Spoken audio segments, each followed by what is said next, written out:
66 23 44 22.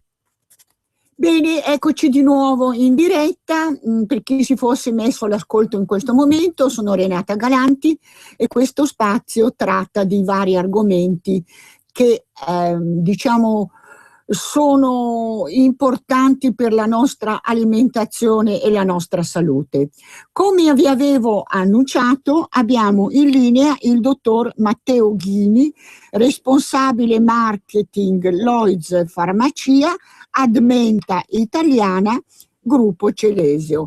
Benvenuto al dottor Ghini. Grazie di aver accettato il nostro invito. Buongiorno a tutti, buongiorno agli ascoltatori, grazie a voi per darci questa possibilità di raccontare questo progetto che per noi è molto importante. Allora, progetto Fa and Do. Io sono stata invitata alla conferenza stampa, ho ascoltato, ma ci sono alcune cose che desidero chiarire. Che cos'è esattamente questo progetto? Chi lo promuove e che fine si propone? Perfetto. Allora, il progetto Fa and Do è un progetto che ha come obiettivo quello di creare dei punti di informazione e di assistenza primaria per tutte le persone che hanno i problemi di dolore. Parliamo in questo caso di dolore di qualsiasi livello, quindi dalle malattie reumatiche, osteoporosi, artriti varie. Dal nome stesso del progetto si evince quello che è il ruolo fondamentale che assume la farmacia ed il farmacista all'interno di questo progetto. Fa infatti sta per farmacia e Do per dolore, giusto per spiegare l'acronimo. Certo. La farmacia in quanto è il presidio sanitario più vicino al cittadino. Il progetto è stato concepito circa 6 mesi fa grazie all'idea della dottoressa Marta Gentili, presidente dell'associazione Pazienti Vivere Senza Dolore, con la quale noi come Lloyds Farmacia collaboriamo per lo sviluppo del progetto. Che è stata nostra ospite già Marta Gentili. Noi abbiamo già ospitato 2 volte la dottoressa Gentili. Benissimo.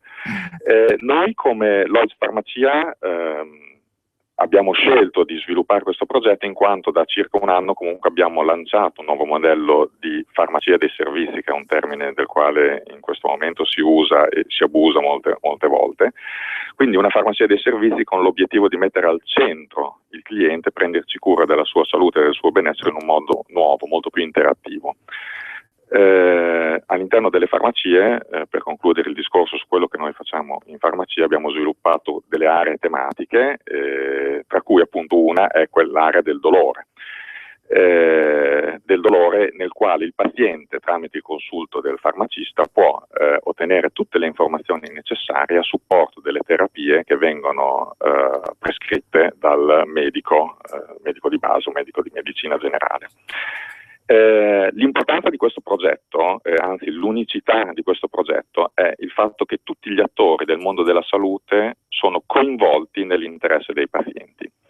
Infatti, per sviluppare questo progetto, per riuscire a cogliere nel segno, le cose importanti sono 2. Prima di tutto conoscere bene i pazienti. E da qui l'idea di Lloyds Farmacia di collaborare con le associazioni dei pazienti, in questo caso Vivere Senza Dolore, che sono composte proprio da persone coinvolte in prima persona su queste tematiche. Secondo aspetto, appunto, coinvolgere tutti i principali attori del mondo della salute. Come vedremo dopo, in questo progetto, nelle varie fasi del progetto, sono coinvolti il medico specialista, il medico di base, le aziende farmaceutiche, fino ovviamente noi che siamo le farmacie. Ecco, secondo me il ruolo della farmacia è un ruolo fondamentale, nel senso che in Italia abbiamo indicativamente 18.000 farmacie sparse sul territorio nazionale e quotidianamente oltre 3 milioni di persone chiedono un consiglio al farmacista su determinate tematiche. Il farmacista quindi si pone proprio come ruolo di intermediario. È una specie di ponte, diciamo un ponte fra il medico generico o il medico specialista e le farmacie. Allora, dottor Ghini, ci spieghi, io come faccio a riconoscere la farmacia? C'è fuori qualche fuori dalle farmacie c'è qualche indicazione particolare? Sì, assolutamente. Allora, il progetto... scusi, innanzitutto, poi dopo leggerò agli ascoltatori le tappe del gazebo? Perché questa non ho. Allora, ci spieghi lei perché il gazebo in piazza? Allora, il gazebo in piazza nasce dall'idea di portare la farmacia fuori dalla farmacia. È un concetto che guida un po' il nostro operare su diverse tematiche. Nasce anche dal concetto nostro stesso di farmacia, nel senso che l'input che noi diamo ai nostri farmacisti è quello di andare incontro al cliente, non rimanere dietro al banco, dietro al banco, che può costituire quasi una barriera, ma di andare incontro al cliente. Non per niente le nostre farmacie sono farmacie molto interattive, dove il cliente può reperire informazioni in diverse modalità, anche autonomamente. L'idea del gazebo nasce appunto per andare incontro alle persone, per far trovare una farmacia nei luoghi dove una persona non si aspetterebbe di trovare una farmacia. Per far provare, in questo caso parliamo di questo progetto Fai Do, per far provare i nuovi servizi che vengono sviluppati all'interno delle nostre farmacie a persone che abitualmente non sarebbero abituali frequentatori delle nostre farmacie. Allora, già il gazebo c'è stato a Cremona l'11 e il 12, sì. A Milano il 18 e il 19, ma comunichiamo agli ascoltatori che ci sarà un altro gazebo a Milano il 25 e il 26. Perfetto. In piazza Gae Aulenti. Per i milanesi è la Nord, la stazione Nord, per intenderci. Mi permetto di aggiungere che comunque, visto il successo che hanno avuto le prime due tappe, stavo proprio chiedendo, ci racconti scusi, finisco di leggere. Prego. A Bologna il 25 e il 26 in piazza Galvani, sì. A Prato l'8 e il 9 novembre in piazza Duomo, a Bologna il 6, 7, 8 dicembre in piazza Galvani. Quindi interessa i nostri ascoltatori perché, come probabilmente lei sa, Radio Padania raggiunge tutta l'Italia, compreso la Sardegna. Allora avrete anche la possibilità di estendere oltre queste regioni l'iniziativa? Sì, assolutamente. Stiamo organizzando, visto il successo, come dicevo, delle prime due tappe, un'ulteriore data a Milano per fine novembre. Stiamo adesso decidendo stiamo decidendo dove effettuare quest'ulteriore tappa, e coinvolgeremo anche la città di Piacenza con una data anche in questo caso più o meno a fine novembre. Poi l'idea è quella di fermarsi stante il periodo invernale, perché naturalmente d'inverno in un gazebo all'aperto magari le attività non riescono al meglio, di ripartire l'anno prossimo in altre città dove siamo presenti noi come farmacia. Ecco, allora, ripeto, a Milano 25 e 26 piazza Gaia Aulenti, a Bologna il 25 e il 26 in piazza Galvani, a Prato l'8 e 9 novembre in piazza Duomo, a Bologna il 6, 7 e 8 dicembre in piazza Galvani. Allora, dottor Ghini, ci racconti l'esperienza di quelli che già hanno avuto luogo. Qual è stata la domanda e come è stata accolta l'iniziativa? Allora, l'iniziativa è un'iniziativa abbastanza nuova, diciamo, nel panorama nazionale, nel senso che nessuno fino adesso ha deciso di parlare di questa tematica in maniera, diciamo, così aperta. Oggettivamente il riscontro che abbiamo avuto da parte dei cittadini, adesso parlo delle tappe di Cremona e di Milano, è stato un riscontro positivo. Le persone si sono dimostrate interessate. Ricordo un dato su tutti, questo nasce proprio da statistiche certificate: il 61%, oltre il 60% dei cittadini a livello Italia soffre comunque di un qualche dolore, definiamolo anche cronico. Quindi non è una bella notizia purtroppo che ci dà, ma tant'è, bisogna affrontare il problema. Certo. Però è una bella notizia che insieme ai medici qualcuno decida di affrontare il problema. Naturalmente, e questo tengo a sottolinearlo, il nostro obiettivo, il nostro intento non è quello di andare a sostituire il medico nel suo lavoro, nella sua indicazione delle terapie, ma piuttosto di essere un supporto al medico e al paziente nello svolgimento di queste terapie. Ecco, ma diciamo, la domanda, no, innanzitutto, allora, che contrassegno ci sarà sulle vetrine delle farmacie che aderiscono al progetto? Allora, diciamo che tutto il nostro network di farmacie, Lois Farmacia, aderisce al progetto, quindi al di là dell'insegna, che l'insegna Lois Farmacia è immediatamente riconoscibile, tutte le farmacie avranno comunque sulla porta d'entrata una vetrofania dedicata che indica che in quella farmacia si può ricevere un consulto da un farmacista appositamente formato secondo quelli che sono i criteri definiti dal progetto FIDO. Allora, il paziente entra in farmacia e viene accolto da una persona e chiede mi spieghi cos'è questa iniziativa. Dopodiché c'è uno spazio dedicato dove il paziente si può sedere e prosegue lei. Esiste uno spazio dedicato. Quello che farà il farmacista opportunamente formato insieme al paziente sarà quello di capire la tipologia del dolore e l'intensità del dolore. Questo viene fatto tramite degli appositi strumenti che sono stati creati. Per esempio cito l'algometro, che è uno strumento che serve a misurare l'intensità del dolore con una scala numerata da 0 a 10, o quello che noi definiamo il diario del paziente, che è uno strumento dove può essere monitorato giorno per giorno l'andamento e la frequenza del dolore, annotando poi tutte quelle informazioni che saranno utili al medico per impostare, ottimizzare una terapia specifica per curare questo dolore. Allora, se ho capito bene, il primo passo è l'algometro.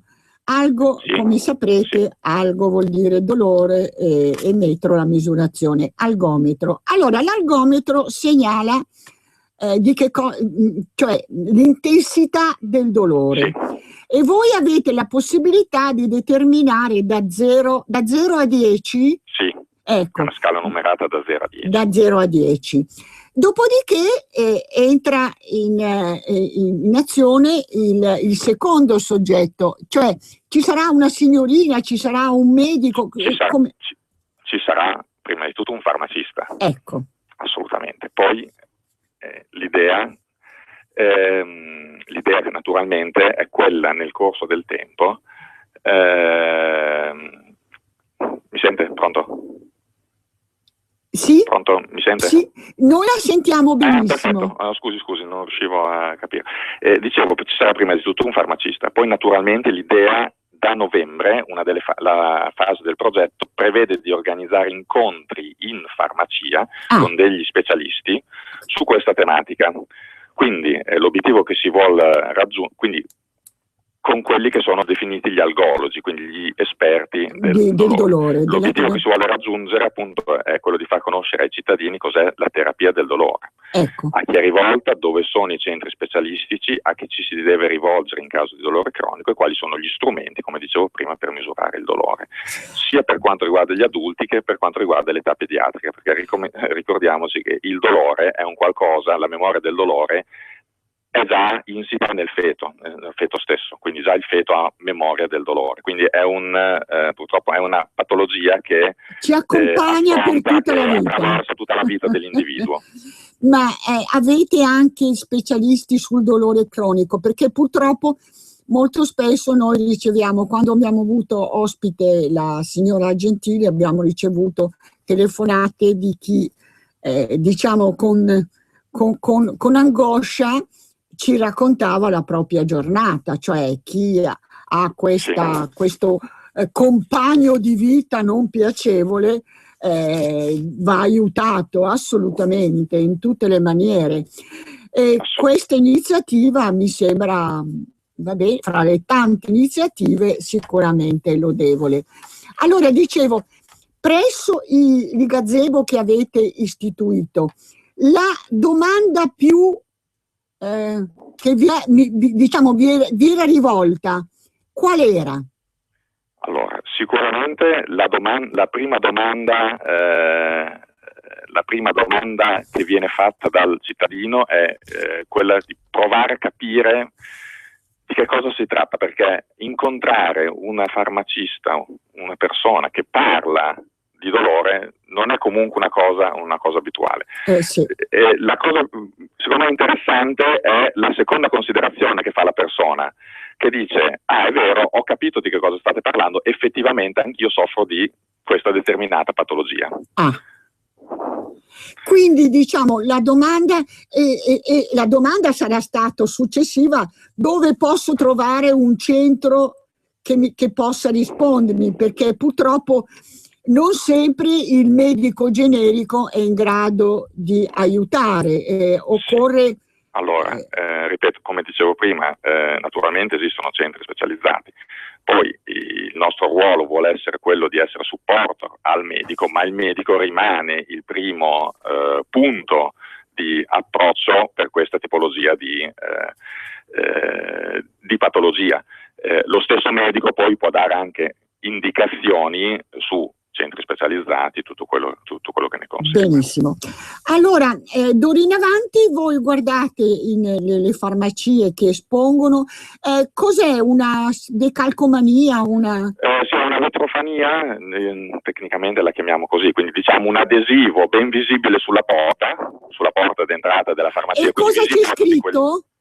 Cosa c'è scritto esattamente sulla porta della farmacia? C'è scritto il nome del progetto, quindi Fa e Do, e c'è scritto una frase che indica che la farmacia è abilitata, ha ricevuto la formazione per dare consulti sul tema del dolore. Ecco. Molto ben visibile sull'entrata della farmacia. Bene, allora se vuole aggiungere altro, dottore, molto volentieri. Progetti futuri saranno quindi di estendere questa tipologia di attività, visto che, come dicevo, sta dando ottimi risultati. L'idea è quella di ampliarla anche a tutte le città dove noi siamo presenti come farmacia, quindi dalle città più grandi al di là di Milano e Bologna, Prato e Cremona, che sono le nostre città più grandi, ma anche, come dicevo, Piacenza, e di scendere anche a livello di centri più piccoli, come possono essere Carpi in provincia di Modena, Montegrotto in provincia di Padova, la stessa città di Vicenza nel caso, dove abbiamo più farmacie. Diciamo che l'idea è quella di far conoscere alle persone che nelle farmacie Loids esiste questa possibilità, questa opportunità di consulto. Esiste un farmacista altamente specializzato e formato specificatamente su queste tematiche che può dare un consulto in appoggio al medico su questo tema.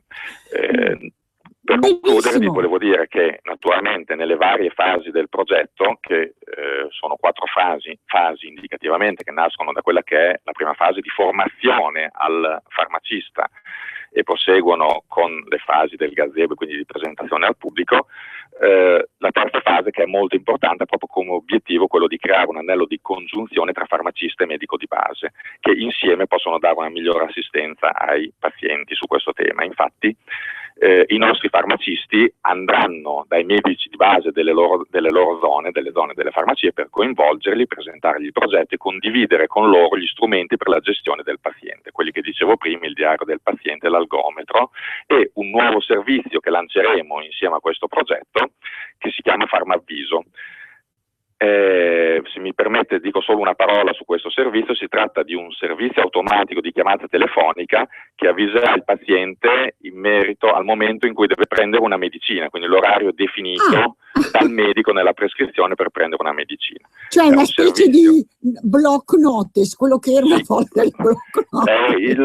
Il vecchio block notice che si teneva in casa, sul calendario ci si segnavano gli orari e i momenti in cui prendere le medicine. Questo è un servizio automatico che chiama la persona nel momento in cui deve prendere la medicina. È un servizio che daremo gratuitamente ai nostri clienti, che sarà disponibile sia su telefono fisso che su cellulare, naturalmente.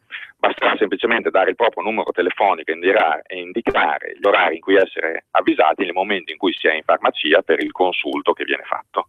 Ecco, questa è anche un'altra iniziativa. Dottore, la ringraziamo, le auguriamo buon lavoro e perché c'è tanto da fare. C'è tantissimo da fare. Stando quei numeri che dicevamo prima, oltre il 60% dei cittadini soffre comunque di un dolore cronico. 60%, ma sono numeri veramente preoccupanti. No, naturalmente la soglia del dolore va da 0 a 10, ecco. C'è chi ha un appuntamento quotidiano con un leggero mal di testa, c'è invece chi purtroppo ha altro, ben altro. Allora, cerchiamo di aiutare chi soffre, perché è un dovere. Grazie e grazie a lei. Alla prossima. Allora, abbiamo sentito, questa è un'iniziativa molto bella, dove diciamo si può capire un po' di più con l'aiuto del farmacista e cercare di capire qual è la strada migliore. Io vi segnalo i prossimi appuntamenti, di nuovo 25-26 ottobre in piazza Gae Aulenti a Milano, il 25 e il 26 ottobre in piazza Galvani a Bologna, 8-9 novembre in piazza Duomo a Prato e il 6, 7, 8 dicembre in piazza Galvani a Bologna. A Bologna. Allora vi ricordo ancora l'iniziativa che vede il nostro Max Bastoni assieme a Borghezio e a Luca Lepore impegnati a Milano presso la Biblioteca Sormani, via Sala del Grechetto, in via Sforza al 7, alle ore 15. Si parlerà dei problemi nostri, diciamo, dove sono le soluzioni, dalle tasse comunali a tutti questi iniziative che ci lasciano perplesse, ecco, diciamo così. Bene, poi cosa abbiamo? Ecco qua. Poi abbiamo la giornata della psoriasi, la 10ª giornata della psoriasi. Il 29 ottobre festeggia con un grande risultato l'Organizzazione Mondiale della Sanità. E poi a Biella, ecco, chiudiamo con una cosa allegra. A Biella, 9 giorni, abbiamo 80 risotti diversi. A proposito, i miei ascoltatori e le mie ascoltatrici, se hanno un'idea di risotto particolare, magari possono chiamarmi lunedì. Io sarò in onda lunedì dalle 13 alle 14. A risentirci. Avete ascoltato Sani nel terzo millennio.